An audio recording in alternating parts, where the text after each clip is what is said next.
Livro de Neemias, capítulo 4. Livro de Neemias, capítulo 4.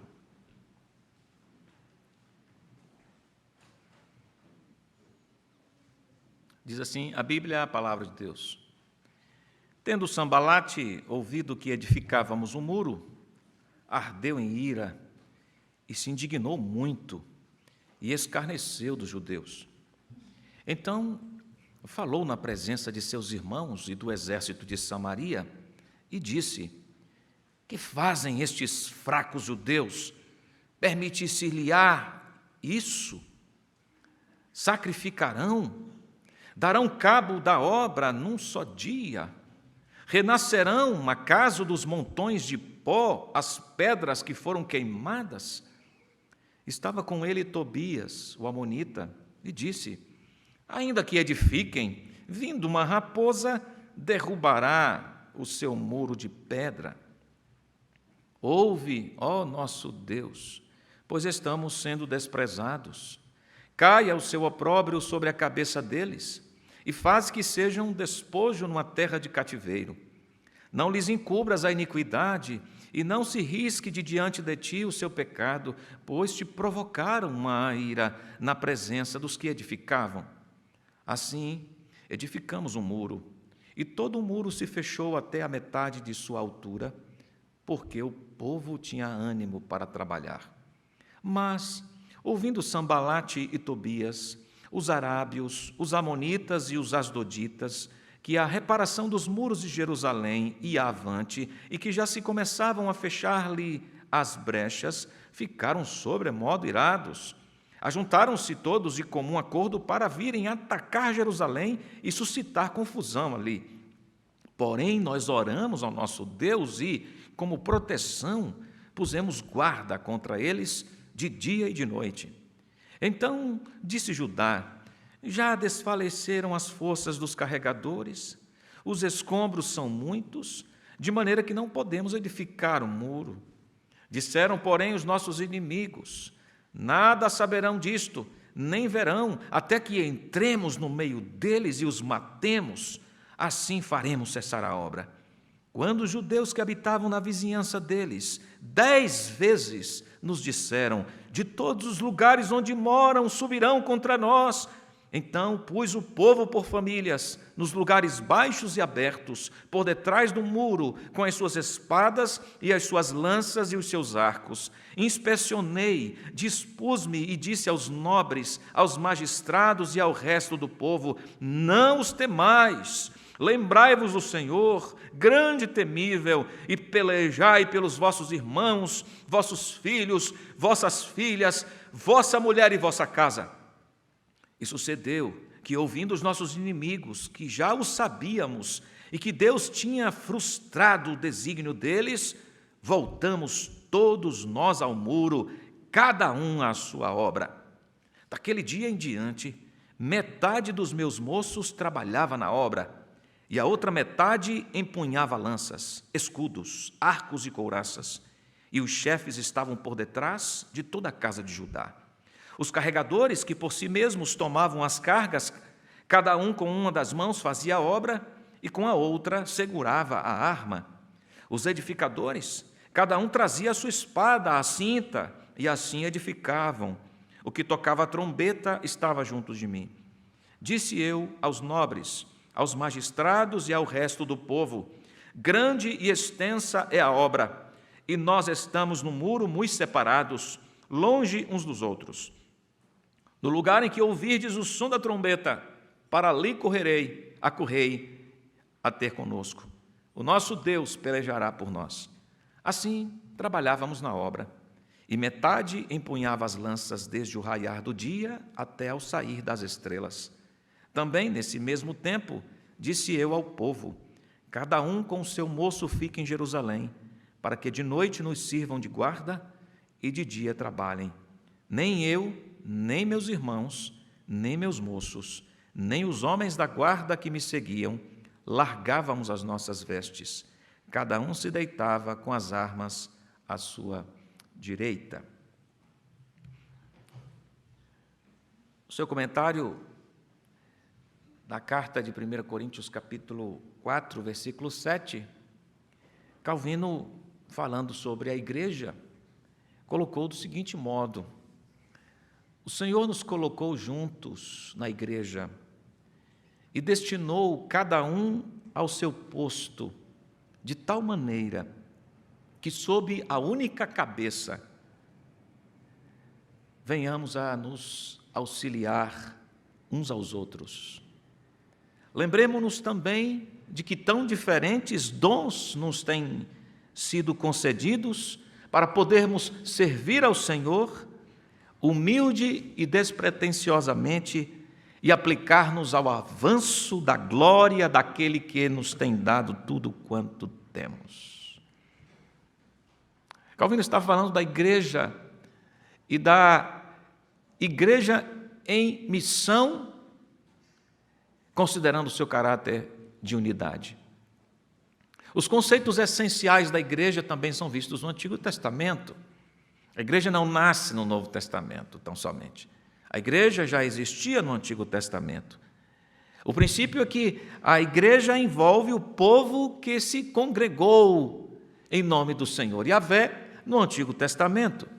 Aqueles que apreenderam a revelação bíblica e foram chamados para levar a glória de Deus aos outros povos. E esta igreja é formada pelos escolhidos do Senhor, que são regenerados, justificados, santificados e vivem em uma vida corporativa, característica de um povo tirado de rumos distintos para um caminho comum, caminho do serviço em nome do Senhor. A imitação do cabeça, Jesus Cristo. Portanto, a igreja foi sempre chamada para o avanço, para o progresso no aperfeiçoamento.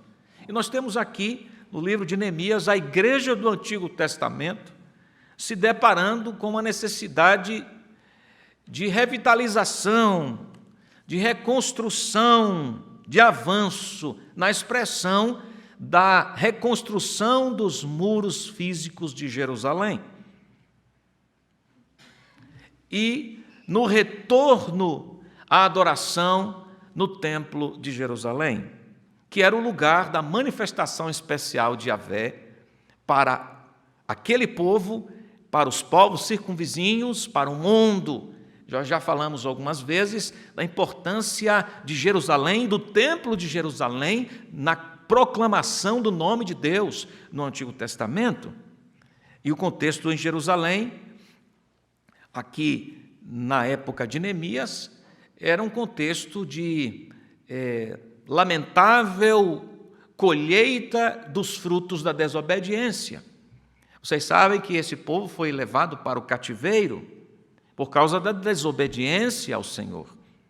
E Neemias, cujo nome significa Jeová Yahvé consola, foi levantado por Deus mesmo para liderar aquela notável tarefa de restauração dos muros da cidade de Jerusalém, que estavam muito prejudicados. E a situação dos muros de Jerusalém revelava a situação espiritual do povo de Deus, a igreja do Antigo Testamento naquela ocasião. Mais de 90 anos antes do início dessa história registrada aqui no livro, o rei da Pérsia havia autorizado Zorobabel para levar quase 500 mil judeus de volta a Jerusalém. Zorobabel e os profetas Ageu e Zacarias motivaram o povo para a edificação do templo em Jerusalém. Aí nós encontramos lá no livro de Zacarias esse aspecto de continuidade da história ali, e essa menção, esse recorte mencionado aqui.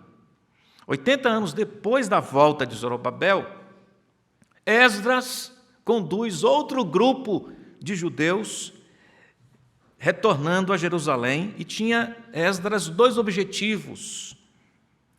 O primeiro objetivo era ajudar no término da reconstrução do templo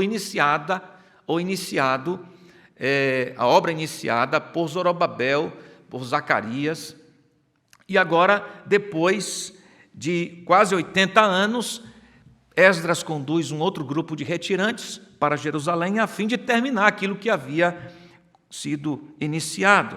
Então, um dos objetivos era terminar o templo. O segundo objetivo era ensinar o povo a ser fiel a Deus. Era retomar a vida, o caminho de fidelidade ao Senhor. Alguns anos antes, encontramos Neemias trabalhando como copeiro do rei persa, Artaxerxes I, quando, de um dia para a noite, ele recebe uma visita inusitada de um irmão e mais algumas pessoas, um grupo de judeus, e que lhe trouxeram um informativo sobre como se encontrava a cidade de Jerusalém, a falta de segurança devido às condições péssimas dos muros da cidade, que foram destruídos 140 anos antes pelas forças babilônicas. Neemias, quando ouve aquele relato, ele não sabia daquela situação, fica muito angustiado, fica muito entristecido, e o capítulo 1 do livro nos relata como foi esta reação imediata dele. Ele chora e ele se põe a orar e a jejuar, pedindo a Deus graça e misericórdia para aquela situação. Não só a sua consternação foi marcante, levando-o à oração e ao jejum, como a sua consternação lhe levou à ação, quando ele arriscou a própria pele ao pedir autorização ao Artaxerxes para sair da sua posição de copeiro e ir a Jerusalém. E ele recebe, então, autorização para ir a Jerusalém. E agora o trabalho começa, a perícia, a inspeção, supervisão. Ele caminha pela cidade, realmente comprova que a situação era difícil, complicadíssima, reúne os príncipes, a liderança que estava ali, e então a liderança se propõe ao trabalho, aí os cidadãos, os judeus se propõem ao trabalho, e a obra começa. Nesse vigoroso trabalho da igreja do Antigo Testamento, de reconstrução das muralhas de Jerusalém, Deus abençoa e em um tempo recorde o trabalho termina, surpreendentemente. E aprendemos lições preciosas dessa igreja do Antigo Testamento para a igreja dos nossos dias, diante dos seus muitos desafios, pensando aqui na sua missão. A igreja unida na missão. A primeira lição que observo aqui é que a igreja unida na missão continuamente se move para a realização da vontade de Deus. Continuamente se move para a realização da vontade de Deus. Note no versículo 1, tendo Sambalate ouvido que edificávamos um muro. A missão era clara, era a edificação dos muros de Jerusalém. O alvo não foi desviado. A força coletiva se movia para o foco na realização da vontade de Deus. A vontade de Deus expressa era a reconstrução das muralhas de Jerusalém. E o povo, a igreja, estava comprometida com os interesses de Deus. Aquela era uma obra movida pelos interesses de Deus. E aqui, no contexto, especificamente, apontava para a reconstrução dos muros, que trazia consigo um sentido espiritual imenso, que tinha a ver com a reconstrução da vida espiritual do povo, a segurança do povo, da paixão do povo por Deus. E o texto diz, tendo Sambalate ouvido que edificávamos o muro. Quando Sambalate ouviu que nós estávamos, a ideia aqui é de continuidade, reconstruindo a muralha, onde nós estávamos juntos comprometidos não com os nossos interesses pessoais, excedia interesse pessoal, ainda que o povo seria beneficiado pela segurança da cidade. Mas o ponto primário aqui não eram os interesses de proteção física do povo. O ponto primário era a realização da vontade de Deus. Deus queria que as muralhas fossem restabelecidas. E o povo, a igreja, era movida pela consciência de qual era a vontade do Senhor. A igreja unida na missão continuamente se move para a realização da vontade de Deus. E nós aprendemos que isso também se aplica a nós. A igreja do Senhor do nosso tempo, a igreja do Senhor Jesus dos nossos dias, também deve se mover pela realização da sua vontade, e esse movimento deve ser uma ação contínua. É progressiva, porque almeja um término, uma conclusão de algo que começou e precisa terminar, e é contínua no sentido de que a igreja não cessa de trabalhar, está em movimento. Nós estávamos reconstruindo a muralha. Devemos estar envolvidos, comprometidos, devemos nos mover pela realização da vontade de Deus. Em segundo lugar, a igreja unida na missão desperta oposição. Sim ou sim. Inevitavelmente. Veja os versos 1 a 3. Tendo Sanbalate ouvido que estávamos comprometidos aqui, aplicando, na realização da vontade de Deus, estávamos edificando o muro, ardeu em ira e se indignou muito e escarneceu dos judeus. Ardeu em ira, se indignou muito e escarneceu dos judeus. É a ideia de um coração que foi envolvido pela violência interna, de rejeição do que estava acontecendo, possivelmente movido pela inveja, foi envenenado, e então a ira ardendo em seu coração lhe fez expressar no escárnio. Então o mal foi incontido no coração de tal maneira que Sanbalate teve que expressar isso com as suas palavras. E a expressão foi o escárnio, a ridicularização. Ele se entregou, escarneceu dos judeus. Então falou o versículo 2, na presença de seus irmãos e do exército de Samaria. A oposição do coração de Sanbalate era tão grande, o seu interesse em opor-se a Deus e ao projeto de Deus e, consequentemente, ao povo de Deus, era tão doentio que ele não consegue se conter pessoalmente, quem sabe nas suas caminhadas, em sua casa, ele conversando sozinho e se escarnece dos judeus. Ele não consegue guardar para si de tal modo que agora ele chama seus irmãos, seus pares, e agora ele vai tentar diminuir o povo de Deus aos seus pares. Que fazem estes fracos judeus? Permite-se-lhes isso? Sacrificarão? Darão cabo da obra num só dia? Qual era o problema? O que ele tinha a ver com aquilo? Ele não tinha nada a ver com a intensidade do trabalho, se os judeus iam dar conta da tarefa ou não. Ele não tinha nada a ver com aquilo. Era um intruso invejoso. Renascerão acaso dos montões de pó as pedras que foram queimadas? A oposição começa com zombarias, começa com o coração ardendo em ira, se expressa pelo escárnio e depois consegue colegas de zombaria, menosprezo, e se intensifica. Nós temos a intensificação da ira em ofensas pesadas, e agora mais gente é incluída.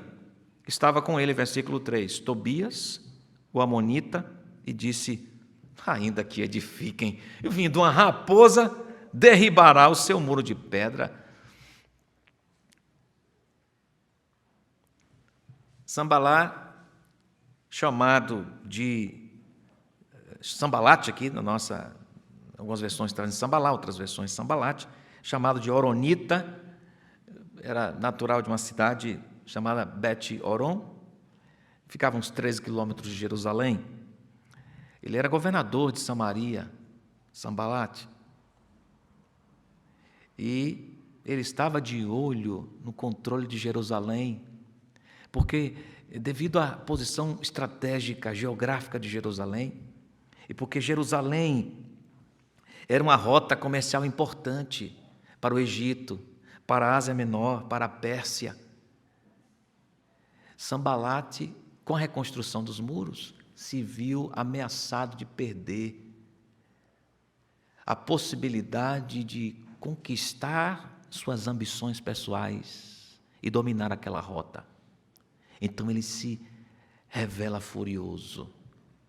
Percebem aqui a distinção entre o chamado para a realização da vontade de Deus, a primazia para isso, e o resultado de alguém que mergulhou nas suas ambições e está obcecado pela realização delas. Contraste crasso, evidente aqui. Tobias, por sua vez, era governador de Amon, ficava do outro lado do Rio Jordão. Ambos estavam preocupados com a perda de alguma influência política comercial. Então a oposição foi tomada por inveja. Veja versículo 10. Salte comigo para o versículo 7. Mas ouvindo Sambalate e Tobias, os arábios, os amonitas e os asdoditas, que a reparação dos muros de Jerusalém e avante, que já se começavam a fechar-lhes as brechas, ficaram sobremodo irados. 8. Ajuntaram-se todos de comum acordo para virem atacar a Jerusalém e suscitaram confusão ali. Então, o tema não ficou só na ira interna, não ficou só nas palavras caluniosas, não ficou só no motim para boicote do trabalho, boicote do ânimo. Agora a situação caminhou para a violência física. Eles queriam ir para a briga, impedindo o avanço da obra. Versículo 10. Então disse Judá: já desfaleceram as forças dos carregadores e os escombros são muitos, de maneira que não podemos edificar o muro. Então esta oposição feroz veio de fora.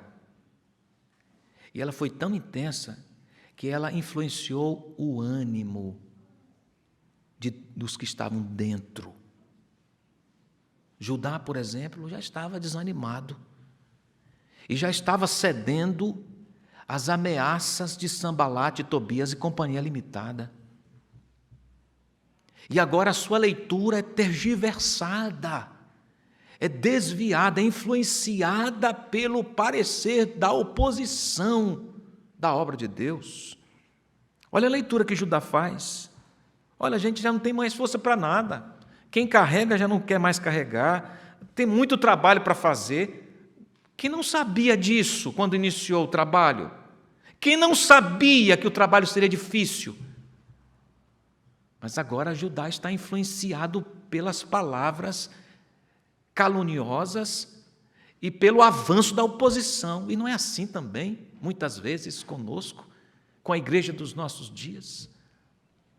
A oposição ao trabalho de Deus que vem de fora, que vem de um sistema que odeia Deus, que está comprometido com valores e uma estrutura que é contrária, deliberadamente, conscientemente, à estrutura e ao propósito de Deus. E a igreja tem que marchar apesar da dura oposição. Eu não sei qual é a oposição mais perigosa, honestamente, se a que é declarada ou a velada. Eu não sei qual é a mais perigosa. A declarada, pelo menos, você já sabe de onde vem. E quando vem. Mas a velada é fogo amigo. Judá Judá. Judá foi influenciado pela oposição de fora e estava desanimando com seu relatório os de dentro. A oposição conseguiu influenciar pessoas de dentro da cidade. Sambalate não era judeu, Tobias não era judeu. Judá sim, mas foi influenciado. Mas o texto diz que a igreja do Antigo Testamento, sob o pastoreio, a liderança de Neemias, reagiu à oposição com oração e trabalho. Como é que a igreja reagiu àquela dura oposição? Porque o texto ainda diz mais aqui no versículo 11. Disseram, porém, os nossos inimigos, nada saberão disto, nem verão até que entremos no meio deles e os matemos, assim faremos cessar a obra. Então, quando Judá traz isso para o povo, imagina, na linguagem do pernambucano, o aperreio. Imagina o susto, o perigo, o terror plantado no meio do povo. Versículo 12, quando os judeus que habitavam na vizinhança deles 10 vezes nos disseram, de todos os lugares onde moram subirão contra nós. Alguém tinha que chegar para Judá e dizer assim, Judá, fica quietinho, meu filho. Fica quieto. Porque ele estava causando um pavor no meio do povo. Aí, versículo 13, olha o que o Neemias fez. Então pus o povo por famílias nos lugares baixos e abertos, por detrás do muro, com as suas espadas e as suas lanças e os seus arcos.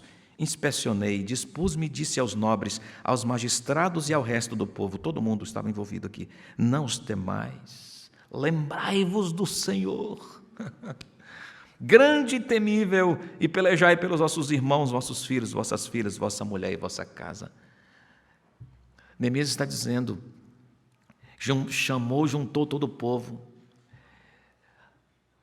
equipou com o que deveria ser equipado para a batalha. E trouxe o foco novamente para quem deveria ser temido. Lembra que no início do trabalho, o propósito era a vontade de Deus. Nós estamos aqui fazendo a vontade de Deus. Deus. Mas as ameaças vieram, o medo, o pavor tomou conta do coração. Então Neemias entendeu que o povo precisava olhar de novo para Deus, porque era o único temível. Agora veja, depois do versículo 3, das zombarias, da oposição crescente de Tobias e Sambalate, Neemias ora, ouve, ó nosso Deus, pois estamos sendo desprezados. Caia o seu opróbrio sobre a cabeça deles, e faz que sejam despojo numa terra de cativeiro. Não lhes encubras a iniquidade, e não se risque de diante de ti o seu pecado, pois te provocaram a ira na presença dos que edificavam.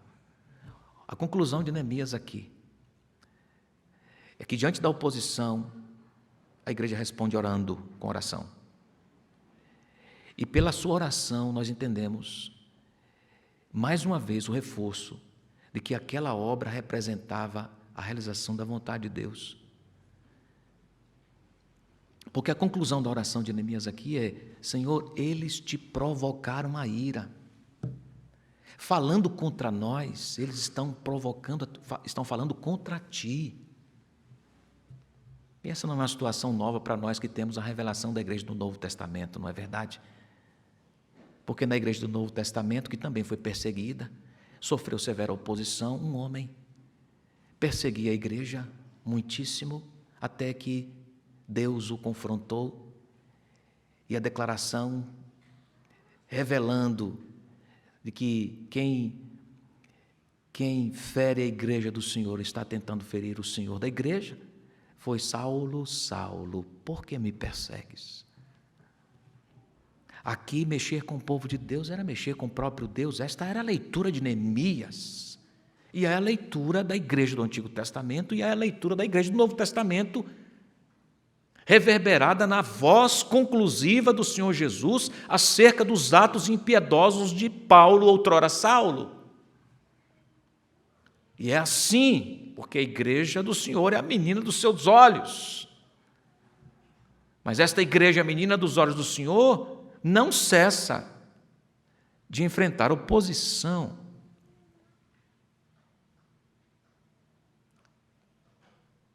E aqui nós encontramos Neemias respondendo à oposição com oração. Ele faz isso desde o início. E com trabalho. Observe que esse trabalho, o que esse trabalho representava. Versículo 4 e 6, eles oram a Deus. E logo depois de orar, versículo 6, assim edificamos um muro e todo mundo se fechou até a metade de sua altura, porque o povo tinha ânimo para trabalhar. Ora, ação. A igreja ora e age. O povo tinha ânimo para trabalhar. Isso é uma doce expressão aqui nesse contexto de oposição.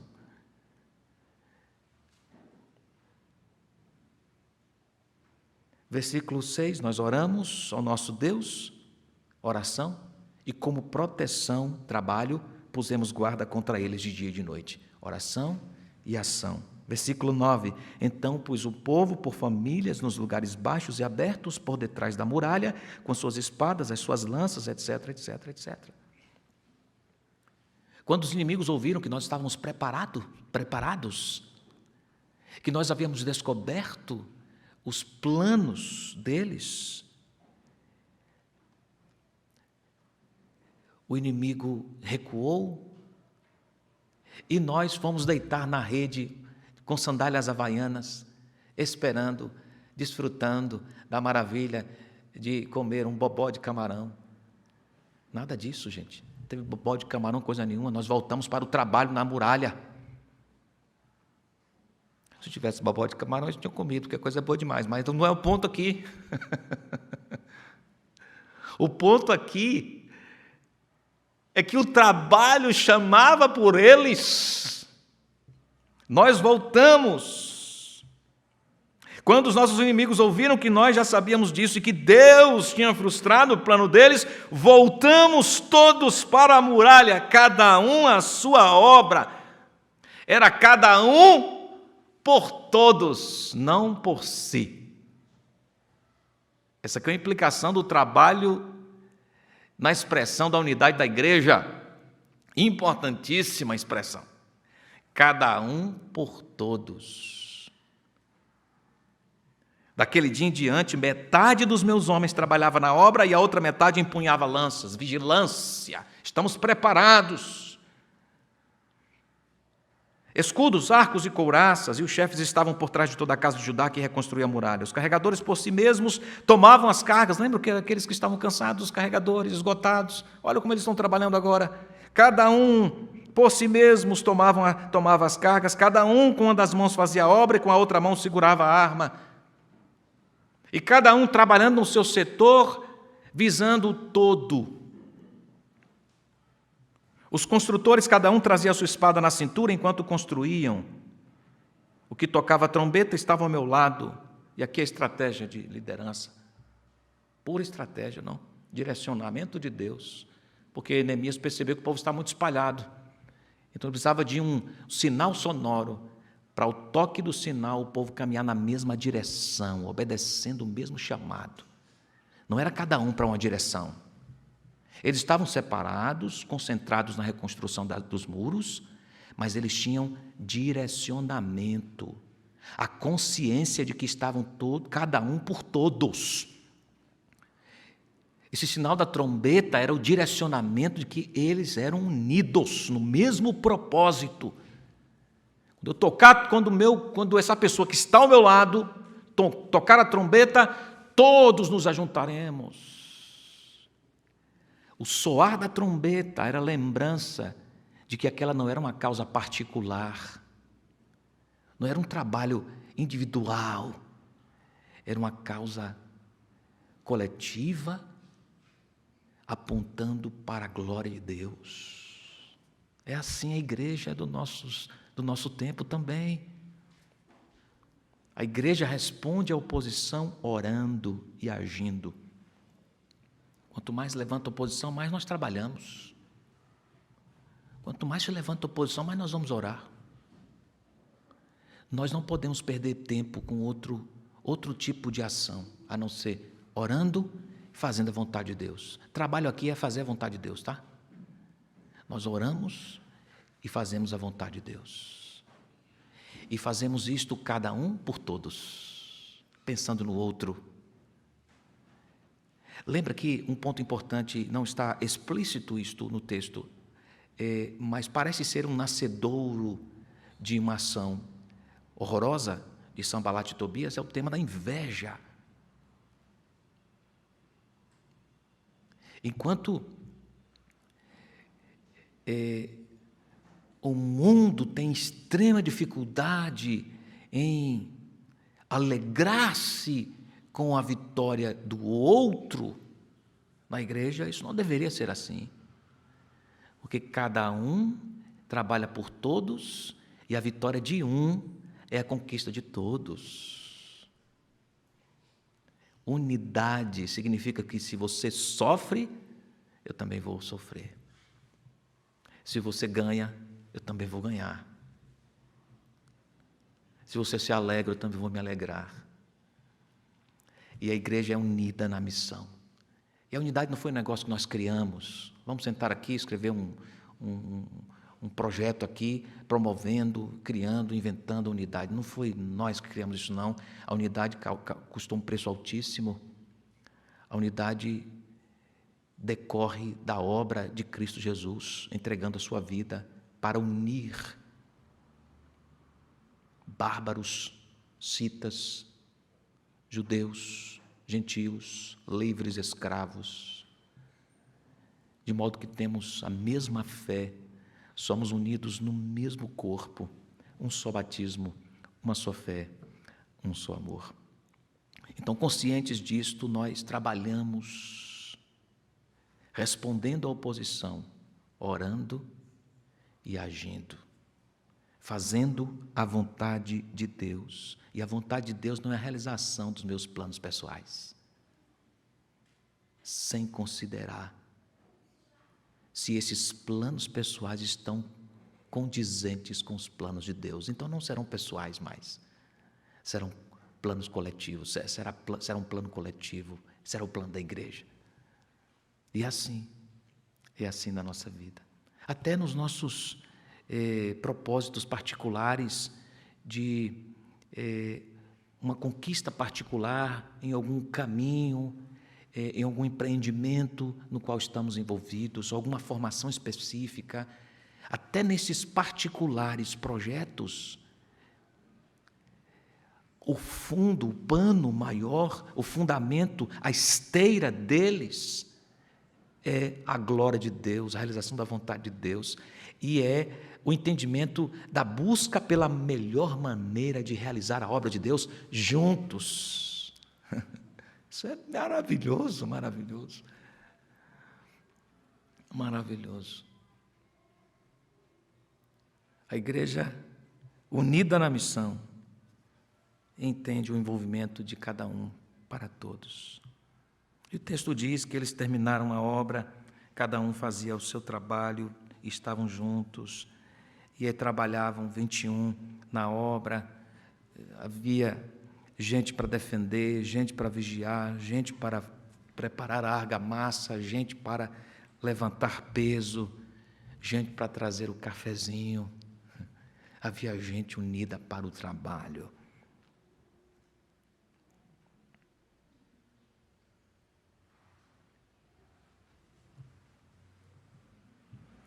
Calvino expressou também o seguinte certa vez: as Escrituras exigem de nós e nos advertem a considerarmos que qualquer favor que obtenhamos do Senhor, o temos recebido com a condição de que o apliquemos em benefício comum da igreja. Temos de compartilhar liberalmente e agradavelmente todos e cada um dos favores do Senhor com os demais, por isto é a única coisa que os legitima. Todas as bênçãos de que gozamos são depósitos divinos que temos recebido com a condição de distribuí-los aos demais. Ah, como isso liberta! Como isso liberta! Nos liberta da síndrome do tio Patinhas. Isso é meu, é para mim. Eu morro abraçado com isto. Isso nos liberta da síndrome do tio Patinhas, que marca o nosso mundo, não de agora somente. O amor a si mesmo e às suas coisas particulares. Mas o caminho da igreja é diferente. É por isso que nós levantamos oposição. Porque o nosso jeito de viver que agrada a Deus rivaliza, incomoda. O jeito de viver de um mundo que caminha na ética tio Patinhas, que vive para si, para as suas coisas. E você entra na igreja e percebe que é tão diferente aqui. A solidariedade transborda, a misericórdia transborda, nós choramos juntos. Passamos a semana, quando encontramos alguém no domingo e alguém nos compartilha alguma luta, a gente fica a semana toda pensando naquele irmão, na sua luta, tendo nós tantas lutas pessoais também, mas não sai da nossa cabeça a situação daquele irmão, daquela irmã. Isso é igreja, porque estamos envolvidos nesse trabalho, na missão de Deus, pensando na melhor maneira de levar o reconhecimento da glória de Deus, não só aqui na Antônio Dias da Silva, não só aqui na Vila Malha, mas em todo lugar por onde passamos. Essa reconstrução física dos muros representava a realização da vontade de Deus e tinha como consequência segurança para o povo. E essa reconstrução física soava como uma proclamação de que Deus era misericordioso e permitiu que o seu povo voltasse novamente para Jerusalém. Olha que mensagem está sendo publicada. Quem Deus é? Deus é o Deus da misericórdia. Deus é o Deus da justiça, que disciplina o seu povo, permitiu o cativeiro, mas nunca separou-se do seu povo. E agora permitiu que o seu povo voltasse. E agora está com o seu povo, provendo os recursos. Olha que mensagem! O Deus de Israel é o Deus providente, libertador, justo e misericordioso. É o nome de Deus sendo evocado, anunciado. Que a nossa igreja dos nossos dias também tenha esta leitura de uma igreja unida em missão. Igreja unida em missão está comprometida com a realização da vontade de Deus. Uma igreja unida em missão levanta oposição, então não nos assustemos quando isso intensificar-se. E uma igreja unida em missão enfrenta a oposição orando e trabalhando. Diga amém. Amém. Vamos orar. Pai, ilumina-nos, fortaleça-nos, para que o trabalho não pare, ainda que vivamos em dias tão críticos, no sentido ético, no sentido moral, no sentido da própria tolerância intolerante. Nós vivemos dias difíceis. Da verdade se diz mentira, da mentira se diz verdade. Mas nós reconhecemos que estas lutas todas, outros irmãos de outros tempos também enfrentaram. Nos tempos do apóstolo Paulo, a situação também era tão difícil que ele chega a concluir de que os seus dias eram dias últimos, que convergiriam na volta do Senhor Jesus. Tão crítica que era a situação. Nós também, Senhor, precisamos dessa clareza de qual é a Tua vontade para a realização dela, desta consciência de que fomos unidos nos interesses do Senhor e de que enfrentaremos forte oposição. O Teu Filho Jesus nos disse que no mundo teríamos aflições. A oposição está aqui, nesse campo das aflições também, mas nos ordenou que tivéssemos ânimo, mas tende bom ânimo, eu venci o mundo. Que os nossos olhos em Jesus nunca se desviem e que nossa vida reflita esse trabalho consciente, coletivo, que glorifica o Teu nome. Nos mova a orar mais e a trabalhar mais para Ti. É a nossa oração em nome de Jesus. Amém.